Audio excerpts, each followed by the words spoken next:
Namo Buddhaya, the large Sutra on perfect wisdom, the Satasahasarsika Prajnaparamita Sutram, the chapter 12, the Forsaking of Views.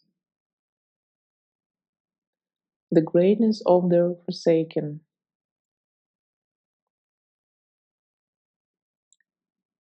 He forsakes all false views. Shariputra. It is clear also to me in what sense a bodhisattva is called a great being. Lord, make it clear then, Shariputra, what you think now. Shariputra.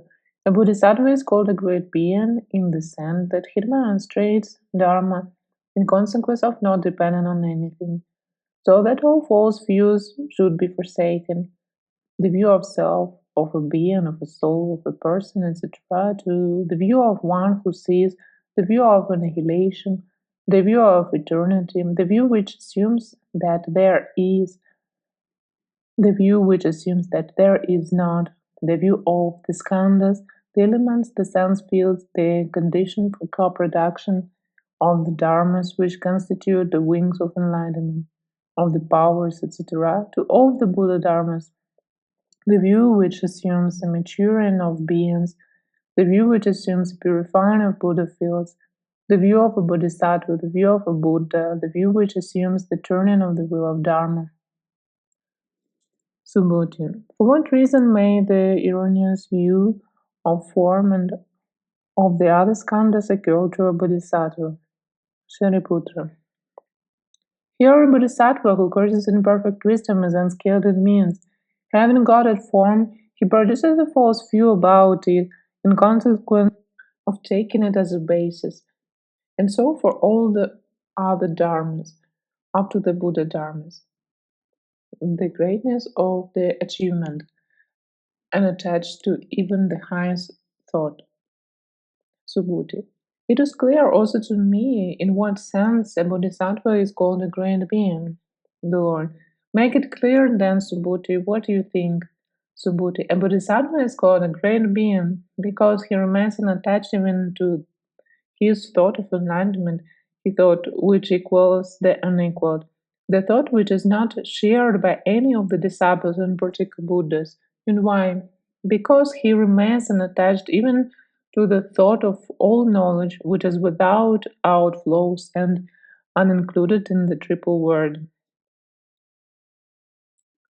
Shariputra.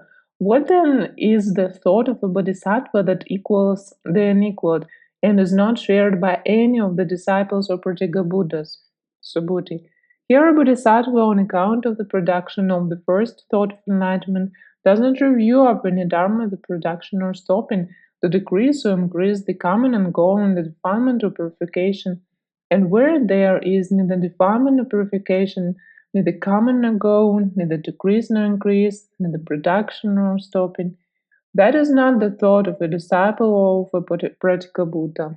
This is a bodhisattva's thought with regard to what the Venerable Subhuti has said about the bodhisattva being unattached even to the thought of a knowledge which is without outflows and included in the triple word.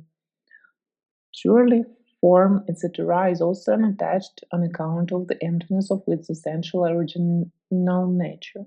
Subhuti. So it is, Shariputra. When the Venerable Subhuti speaks of that thought of all knowledge without outflows and unincluded, surely the thought of the foolish common people also is without outflows and unincluded, on account of the emptiness of its essential original nature. The same holds good for the thought of all disciples, practical Buddhas, and fully enlightened Buddhas. Subhuti. So it is, Venerable Shariputra. Form also is without outflows and included on account of the emptiness of its essential original nature, and so are all other dharmas. Subhuti. So it is, Venerable Shariputra, as you say, Shariputra. When again the Venerable Subhuti has said that it is because the thought is no thought that he remains unattached even to that thought, Is not also form unattached to no form, and so for all other dharmas, Subhuti. So it is, Shariputra, as you say. It is thus that a bodhisattva who courses in perfect wisdom doesn't, because of that, fancy himself for that thought, for enlightenment and all knowledge, which equals the unequaled, which is not shared by disciples or practical Buddhas, and he doesn't settle down in it. In consequence of taking